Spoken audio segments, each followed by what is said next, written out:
os gentios teriam o evangelho pregado a eles e a era dos gentios começou. O principal problema com o método alegórico de interpretação é que ele pode ser tão subjetivo por natureza. É facilmente diluído, distorcido e confundido pelos próprios preconceitos, doutrinas, inseguranças, rebeldia, amargura e assim por diante. Se a revelação é definida como um esclarecimento direto do Senhor, ela pode e deve resistir ao teste de um desafio bíblico de outros líderes e das Escrituras. Isso ajudará a iluminar e separar quaisquer outras influências e a tendência à associação livre.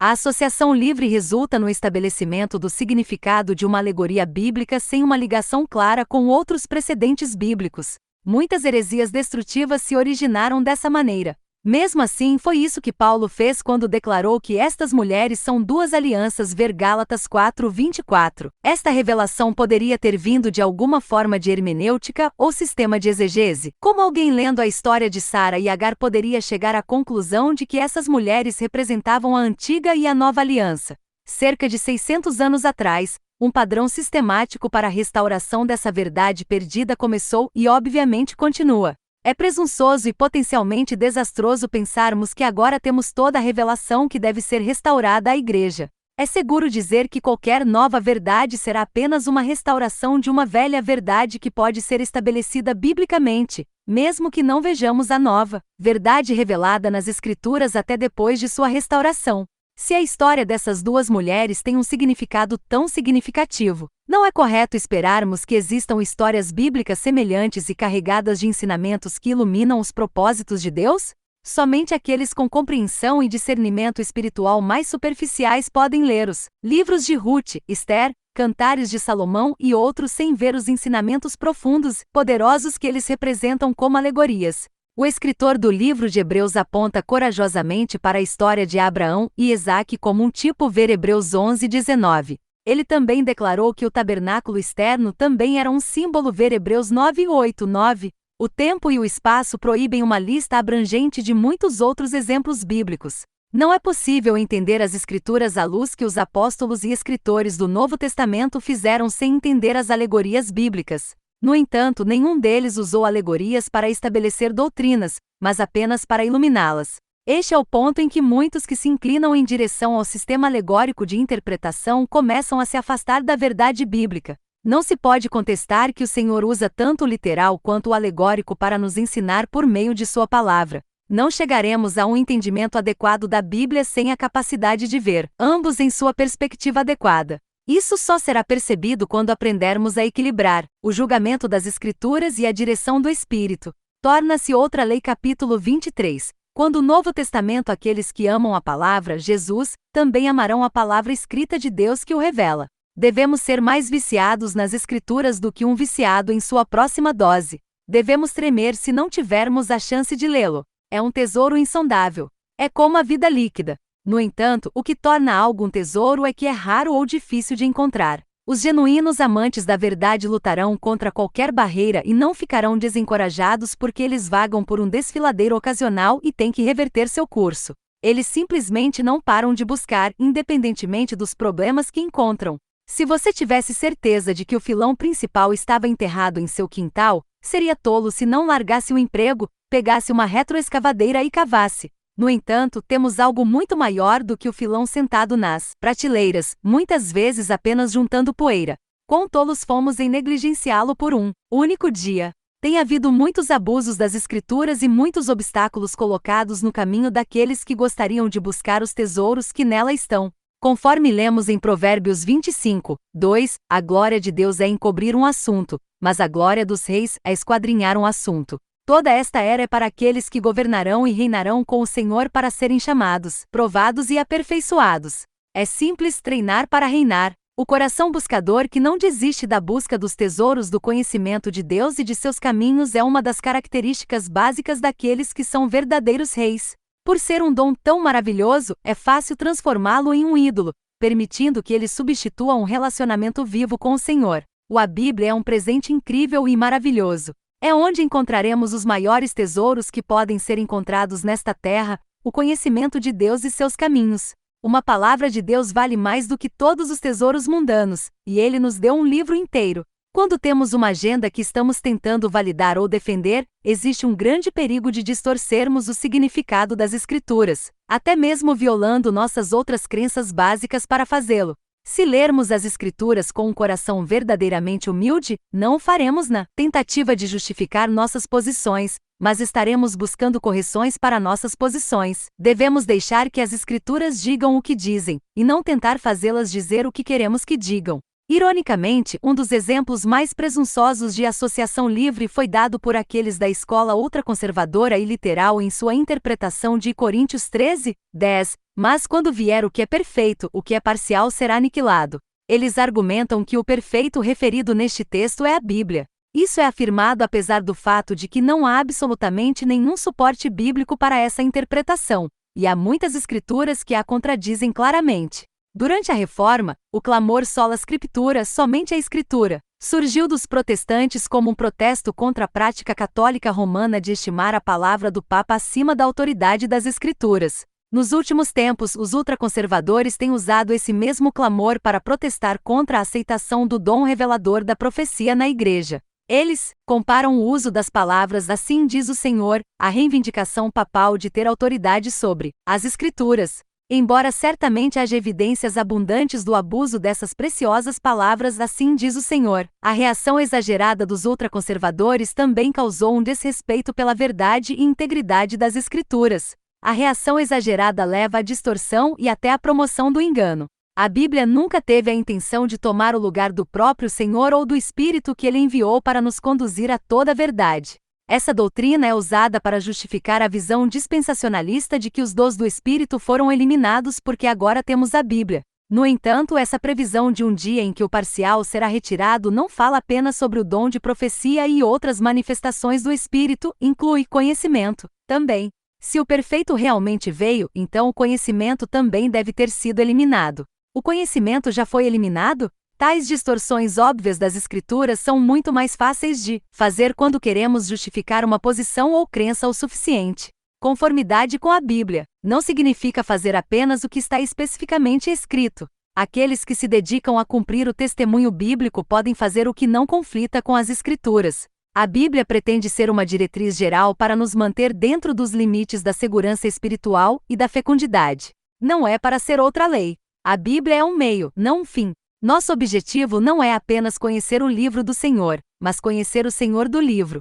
Os muitos erros e divisões dentro do corpo de Cristo não são devidos a falhas na Bíblia. Os erros e divisões vieram de nosso mau uso dela. Algumas das leis e princípios que extraímos do Novo Testamento rivalizam com o legalismo defendido pelos fariseus. Isso muitas vezes nos levou a medir nossa maturidade e espiritualidade por quão bem nos conformamos com a letra, em vez de quão bem estamos nos tornando conformes à imagem do Filho. A verdadeira maturidade espiritual só vem da formação de Jesus dentro de nós. O Senhor estabeleceu muitos outros novos precedentes, a Igreja, os ofícios de apóstolo, evangelista e pastor, e muito mais. Os próprios apóstolos receberam a liberdade de implementar novos procedimentos de adoração e autoridade da Igreja, bem como a liberdade de reordenar seus estilos de vida. O que eles fizeram? Muitos usam o julgamento que não é bíblico para condenar coisas com as quais eles pessoalmente não concordam ou não entendem. Tal julgamento está em conflito com a graça da nova aliança, especialmente quando a usamos para denunciar ações que não contradizem a clara instrução do Novo Testamento. A maioria de nós foi ensinada a pensar no Antigo Testamento como a lei e no Novo Testamento como a graça. Contudo, isso não é necessariamente verdade. A Antiga Aliança é a carta, a Nova Aliança é o Espírito.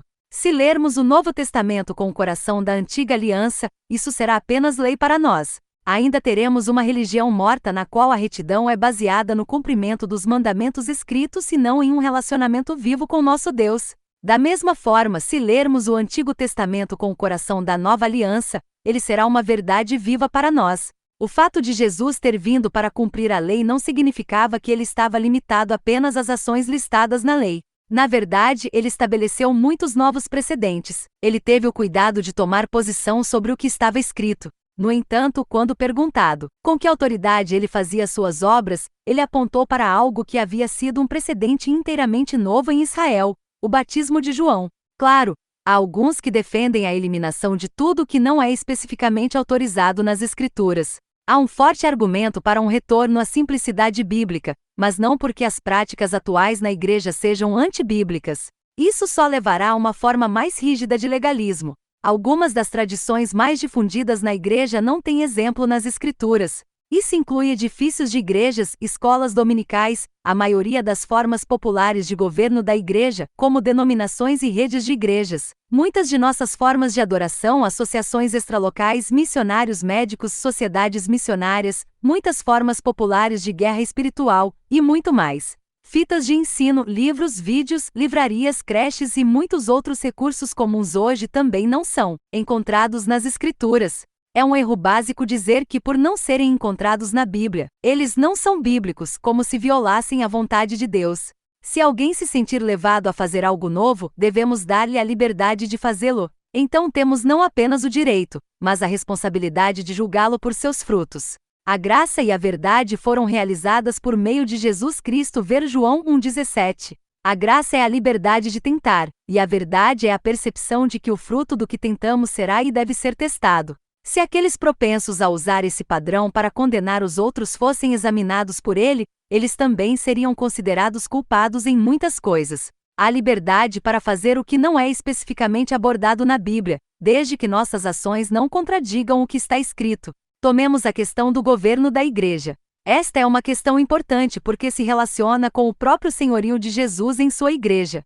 Mas se o Senhor quisesse total conformidade com os muitos detalhes extraídos da Bíblia, por aqueles que promulgam seus padrões do Novo Testamento para a igreja, ele poderia ter sido muito mais específico em sua palavra.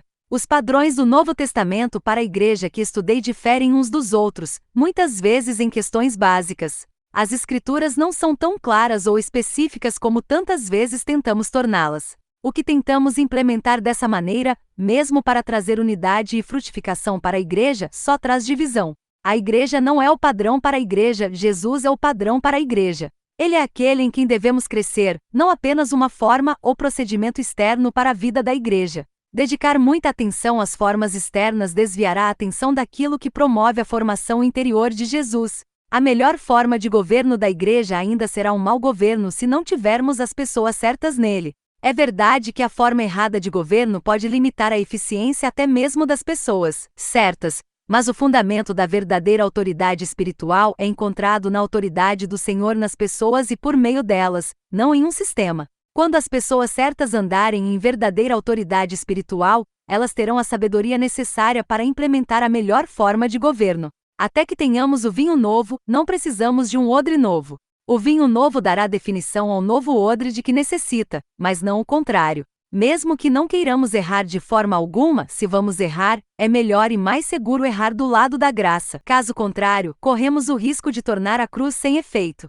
Ao final do concílio mais importante da história da Igreja, e o único estabelecido no cânon das Escrituras, os membros concluíram: pois pareceu bem ao Espírito Santo e a nós não impor a vocês nenhum fardo maior do que estes essenciais? Que vocês abster-se de coisas sacrificadas a ídolos e de sangue e de coisas estranguladas e de fornicação. Se vocês se guardarem livres de tais coisas, farão bem. Atos 15, 28 e 29. Já fomos casados com a lei que Paulo descreve em Romanos 7, 1, 4 como nosso ex-marido, mas agora estamos noivos de Cristo. Uma mulher que se casou de novo pode agradar a seu atual marido se ela ainda os primeiros líderes da igreja estavam dando licença para quase qualquer ação não incluída aqui. Eles nem mesmo abordaram questões como roubo, ciúmes, xingamentos, etc.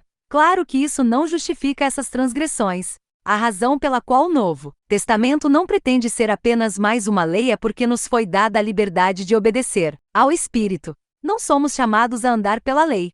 Somos chamados a andar em obediência ao Senhor, e Ele nunca nos levará a fazer coisas que violem sua natureza. Um retorno ao exemplo bíblico de simplicidade no governo da igreja resultaria em uma grande liberação de poder e produtividade na igreja, mas isso não pode ser implementado como uma lei. A única implementação válida do governo da igreja ocorre quando Jesus é exaltado e todas as coroas são lançadas a seus pés. O verdadeiro governo da igreja vem do reconhecimento de Jesus como Rei em nosso meio. Então não estaremos tão inclinados a ser novamente desviados da simplicidade e pureza da devoção a Cristo 2 Coríntios 11, 3, para uma forma errada de governo da igreja. O Espírito foi enviado para nos conduzir a Jesus nas Escrituras e em tudo mais. Ler as Escrituras sem o Espírito traz apenas o conhecimento do bem e do mal. Tal conhecimento continua a resultar em morte hoje, assim como aconteceu no jardim. O homem pode, até certo ponto, mudar seu comportamento exterior, mas somente Deus pode mudar o coração.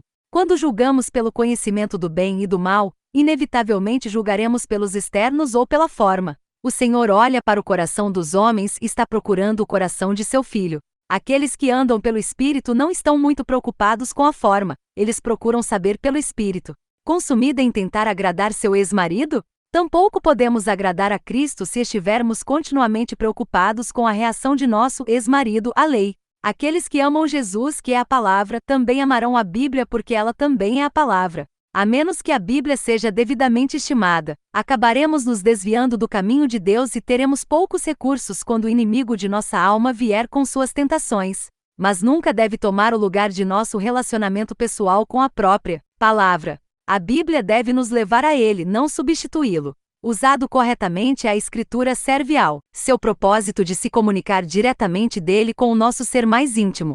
A palavra é água viva, é um vinho sempre novo. Quando deixa de ser novo e fresco para nós, devemos primeiro verificar nosso relacionamento com ele, não a tradução ou método que estamos usando. Podemos dar tudo de nós para cumprir a carta, mas de que adianta se ainda tivermos um espírito imundo? Seria melhor ignorarmos o que é escriturístico, mas ter um espírito correto. Aqueles que procuram cumprir os padrões bíblicos em tudo não necessariamente têm um espírito errado, mas terão se estiverem cumprindo legalisticamente os padrões bíblicos em vez de buscarem ser como Jesus.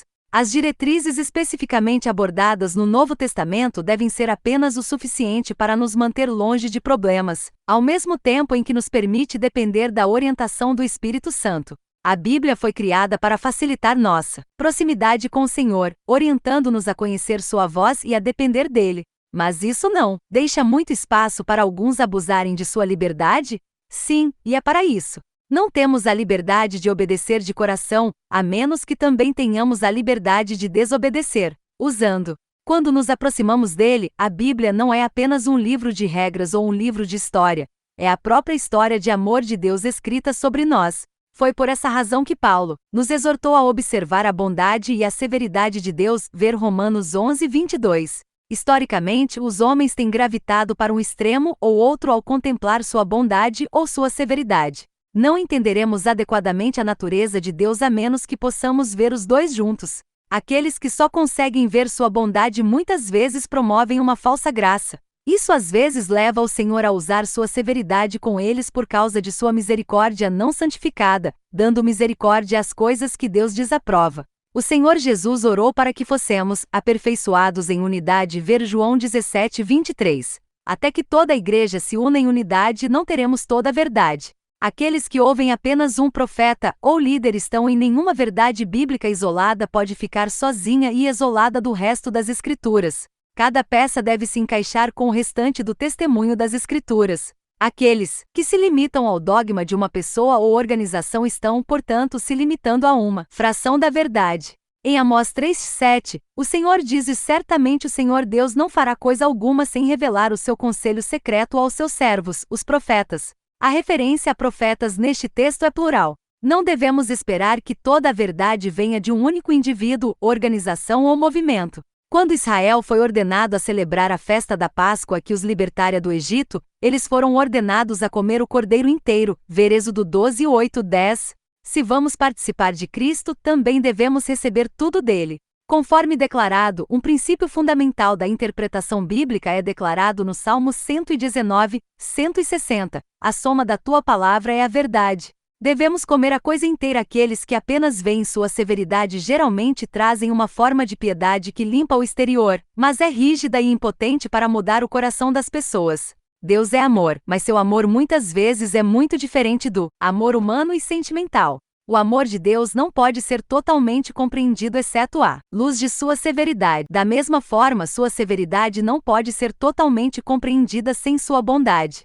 Aqueles que estão chegando ao verdadeiro conhecimento do Senhor serão cada vez mais humilhados. Quanto mais descobrimos sobre o Senhor e seus caminhos, maior ele fica e menores nos tornamos aos nossos próprios olhos. Jó era um homem tão justo que sua integridade provavelmente trouxe convicção para Caim. Certa vez afirmou que a maioria das heresias foi o resultado de homens tentando levar a uma conclusão lógica o que Deus revelou apenas em parte. Perigo. Eles são membros de uma seita, culto ou grupo que corre o risco de se tornar um. O mesmo é verdade para aqueles que superenfatizam apenas uma verdade ou doutrina, excluindo as escrituras de equilíbrio. Salomão declarou que a glória de Deus é encobrir um assunto, mas a glória dos reis é esquadrinhar um assunto. Provérbios 25:2.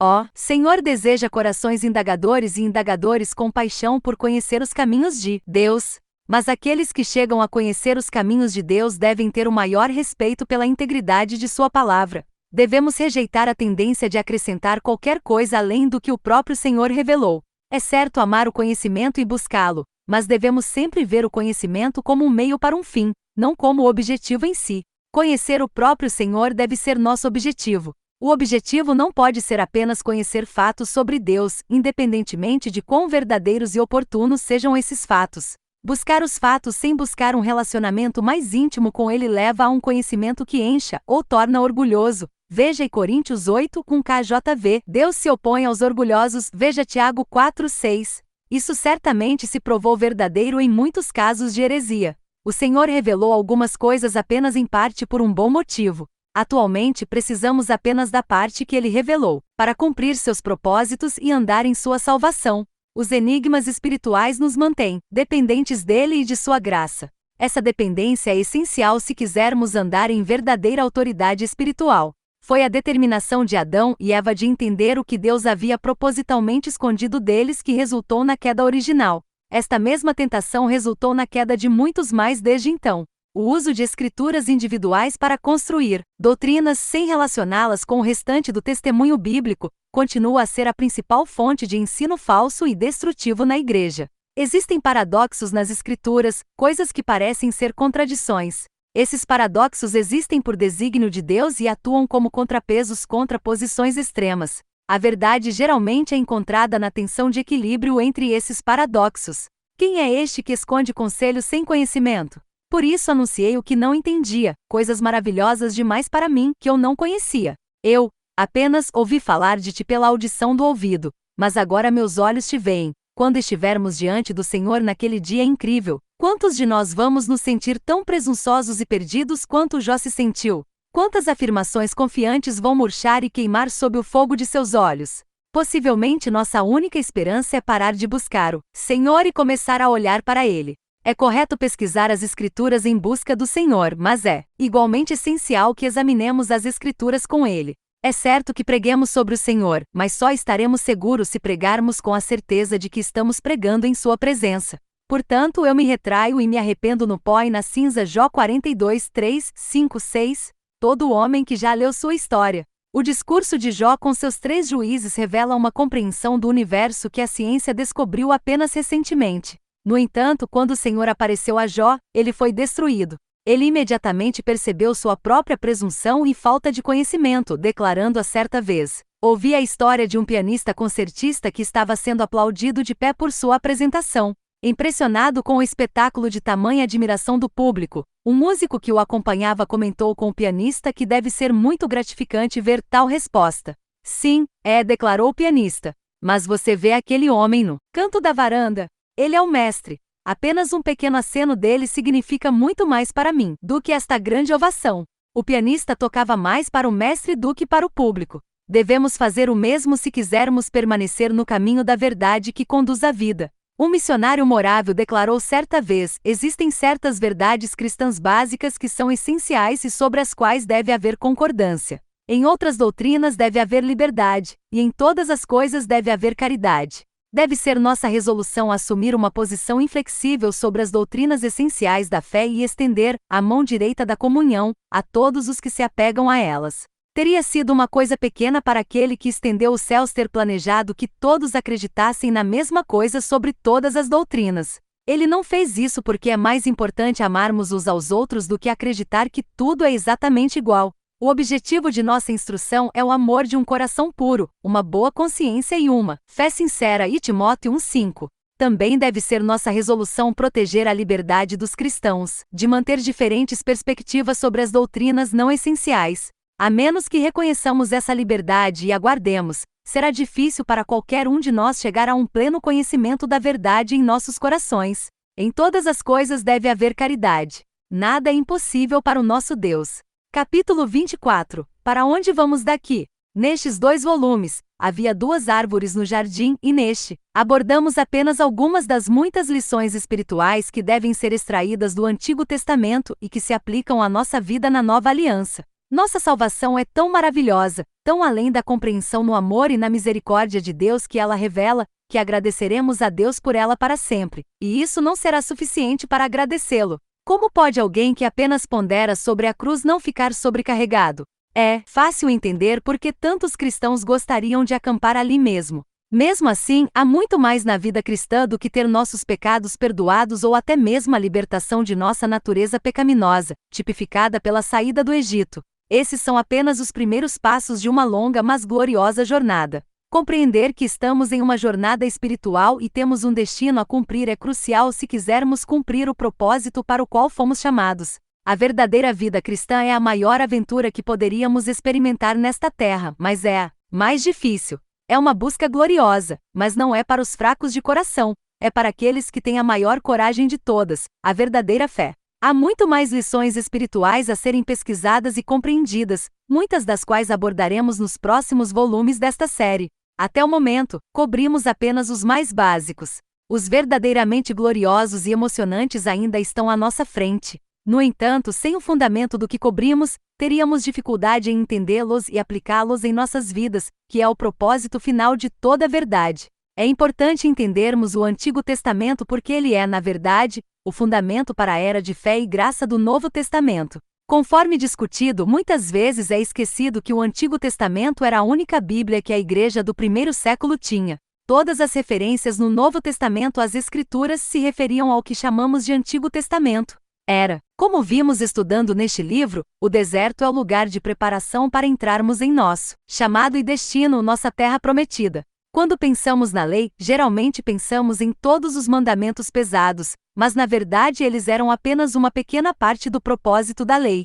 O principal objetivo da lei era ser um mestre para trazer aquele que é poderoso para confirmar-vos segundo o meu evangelho e a pregação de Jesus Cristo, segundo a revelação do mistério que desde os séculos tem estado oculto, o Antigo Testamento que a igreja primitiva usava como base de suas doutrinas e sua compreensão de Cristo. E quando eles marcaram um dia para ele, eles vieram a ele em seu alojamento em grande número, e ele os explicava, testificando solenemente a respeito do reino de Deus, e tentando persuadi-los a respeito de Jesus, tanto pela lei de Moisés como pelos profetas, desde a manhã até a tarde. Atos 28, 23. A terminologia usada no Novo Testamento para descrever o lugar e o ministério do Senhor Jesus vem da terminologia usada na lei e nos profetas.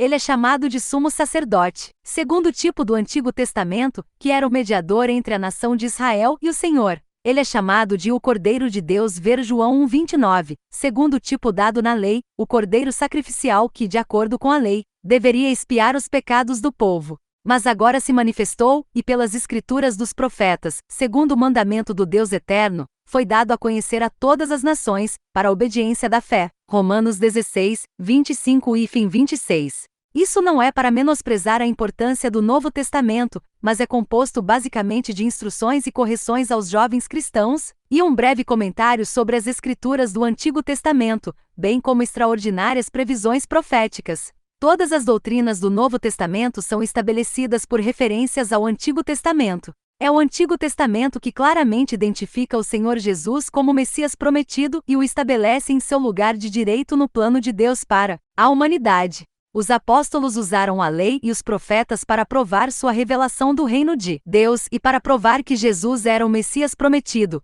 Como vemos nos seguintes textos, nós a Cristo ver Gálatas 3, 24 KJV. A lei realmente contém um projeto profético para a igreja do Novo Testamento. Mateus 5, 18. Mesmo os menores detalhes da lei foram profecias que foram meticulosamente cumpridas nos últimos 2000 anos, e a maior parte da igreja tem ignorado isso completamente. A maior parte da igreja não entendeu o que está acontecendo no desenrolar da história porque ela não entendeu esta verdade simples, que a lei era uma profecia. Lucas 24, 25, 27. Anteriormente ele havia dito: pois, se você acreditasse em Moisés, acreditaria em mim, pois ele escreveu sobre mim. Mas se você não acredita em seus escritos, como acreditará em minhas palavras?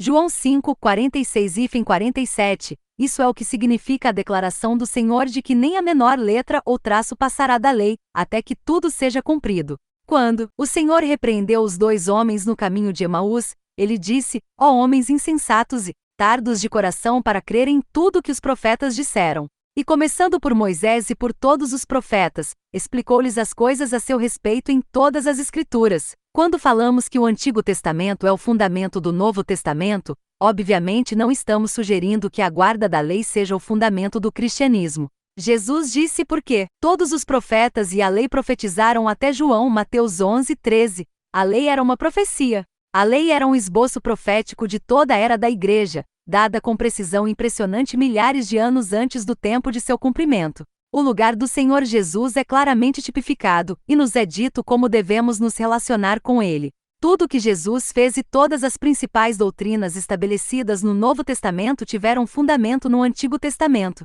Ainda temos o Antigo Testamento como parte de nossa Bíblia para que possamos pesquisar o significado de tais tipos. É tão importante entendê-los hoje quanto era para a igreja do primeiro século.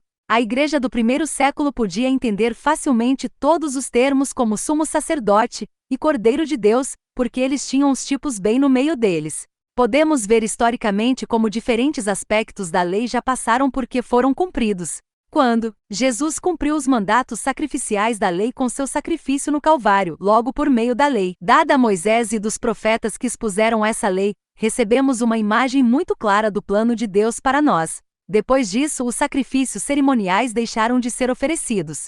Da mesma forma, depois que a igreja foi instituída, o templo feito sem mãos, ver Marcos 14 e 58, o templo físico em Jerusalém foi destruído. Isso transmite a fé e a confiança de que precisaremos para cumprir nosso destino. Jesus se viu em todas as Escrituras, desde Moisés até todos os profetas. Quando ele disse está escrito, veio com autoridade, porque ele sabia quem ele era e conhecia seu plano e destino pelo que estava escrito. À medida que começarmos a ver claramente como o Senhor também delineou nosso destino nas Escrituras, nós também começaremos a nos mover com mais fé, ousadia e autoridade. Quanto mais profundos nossos alicerces, mais podemos construir sobre eles. Quando começamos a ver a história profetizada tão claramente na lei, ela coloca em foco o plano de Deus para o ministério da igreja nos últimos dias. Os últimos capítulos foram uma tentativa de dissipar alguns dos principais obstáculos que foram erguidos para impedir que as pessoas comuns busquem os tesouros inestimáveis das Escrituras. Como afirmado, o que torna algo valioso é que é raro ou difícil de encontrar. O conhecimento pode ser barato, mas os tesouros inestimáveis do conhecimento dos caminhos de Deus vêm de uma pesquisa cuidadosa e diligente. Os anjos que podem nos observar devem considerar esta uma das maiores tragédias humanas. Um dos sinais mais seguros de que de fato chegamos ao fim dos tempos é que esses livros agora estão sendo abertos ao nosso entendimento. A chave para entender esses livros, sem cair na livre associação e confusão, é entender como a lei era uma profecia. Todo o simbolismo profético nos livros proféticos é estabelecido nos tipos e sombras da lei. Como a igreja geralmente falhou em entender a natureza profética da lei, não conseguimos realmente entender os livros proféticos da Bíblia, especialmente aqueles cheios de simbolismo como os livros de Daniel e Apocalipse. Como foi dito a Daniel a respeito de sua própria profecia, mas, quanto a você, Daniel, esconda estas palavras e cele o livro até o fim dos tempos. Daniel 12, 4. Muitos hoje estão correndo em busca de uma palavra de Deus, quando a maior palavra que ele jamais lhes falará está juntando poeira na prateleira. Todo grande despertar espiritual, reavivamento ou reforma na história ocorreu porque as pessoas foram despertadas para a verdade das Escrituras. Se essa noiva voltasse ao seu primeiro amor com o marido, ela manteria o lar ainda melhor do que faria ao fazer do lar sua primeira prioridade. Para termos sua presença, basta que o busquemos. Se nos aproximarmos dele, ele promete se aproximar de nós. Ver Tiago 4:8. A chave para um reavivamento verdadeiro e duradouro é uma igreja que manteve seu primeiro amor. O perigo é que podemos facilmente nos tornar como a noiva que se dedicava mais ao lar do que ao marido, para quem ela cuidava do lar. Quando a igreja é encorajada, ela espalha sementes espirituais por toda a terra. Nada encoraja tanto a igreja quanto a presença do Senhor. Todo cristão experimenta esse primeiro amor com Jesus imediatamente após a conversão. Alguns mantêm esse sentimento por mais tempo do que outros, mas, como os casamentos humanos, a maioria perde sua paixão inicial com o tempo. A maioria dos que a perdem o fazem porque são distraídos de Jesus por todas as atividades espirituais que lhes são ensinadas como uma parte necessária da vida cristã. Logo eles começam a adorar o templo do Senhor, a igreja, em vez do Senhor do templo. Muito poucos aprendem o segredo de manter essa paixão, mas aqueles que o fazem têm casamentos e vidas mais gratificantes. Todo crente provavelmente pode se lembrar que em seus tempos de maior avanço espiritual havia uma fome correspondente pela palavra de Deus. A paixão subjacente que nos impulsiona nesse avanço é o desejo de estar mais perto de Jesus, que é a palavra de Deus. Porque Jesus é a palavra de Deus, quanto mais o amarmos, mais amaremos a palavra de Deus. Porém, o maior mover de Deus de todos os tempos ainda está no futuro, não no passado. Como todos os outros, este mover de Deus será iniciado por uma abertura das Escrituras, e o amor pelas Escrituras o perpetuará. O amor muda e amadurece, mas podemos medir a qualidade do nosso casamento pelo quanto da paixão do nosso primeiro amor mantivemos. Quando uma pessoa se apaixona, tudo o que ela quer fazer é falar sobre a pessoa que ama. Quem já teve a experiência de ter um amor tão apaixonado sabe que não há nada igual que possa ser experimentado nesta vida. Isso é chamado de primeiro amor ou a forma como o amor é no início. Isso não nega a erudição bíblica, mas a estabelecerá como erudição genuína que é um amor pela própria verdade. Quando esse amor nos compelir a buscar com mais zelo e profundidade para conhecê-lo melhor e servi-lo com mais perfeição, encontraremos o poço da água viva que nunca seca. O Senhor não voltará até que a noiva diga, venha ver Apocalipse 22:17. A maioria da igreja realmente não quer que o Senhor volte ainda, isso atrapalharia muitos de seus planos. Mas estamos prestes a nos apaixonar tanto por Ele,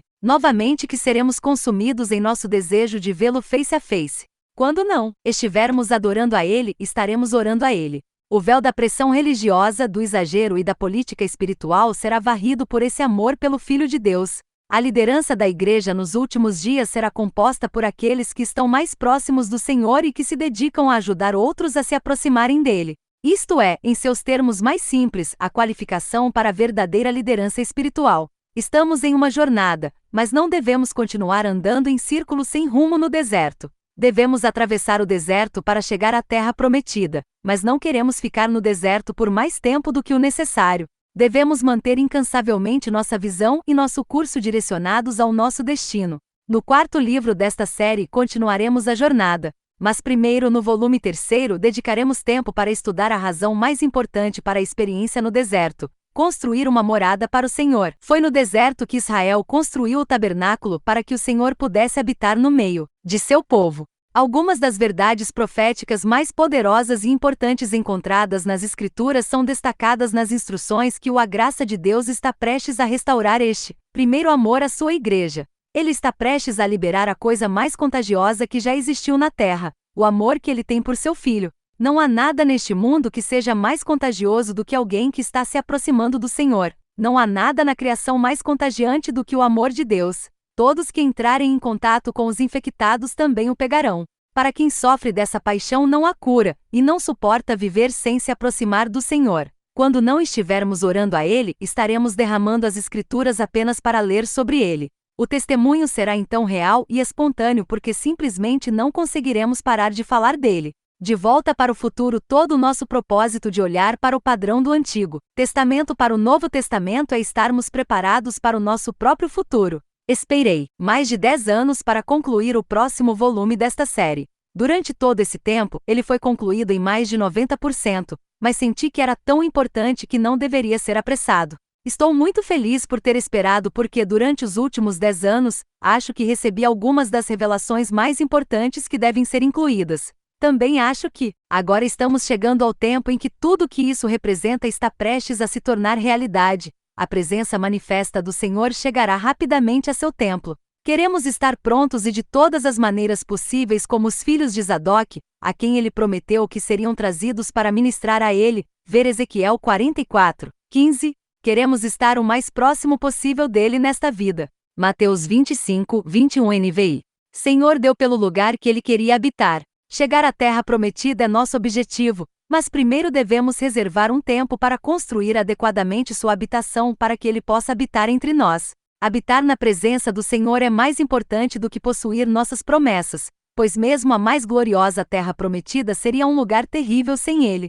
Eu tenho, como objetivo da minha vida, uma coisa: ouvir a maior de todas as palavras naquele dia do julgamento. Muito bem, servo bom e fiel, quero ser um verdadeiro amigo do noivo, cuja devoção é que a noiva esteja pronta para o seu rei. Eu quero ser um eunuco pelo bem do reino, alguém que não pode nem mesmo desejar a noiva para si mesmo, mas cujo maior prazer é ver o prazer do rei com sua noiva. Você é aquela noiva.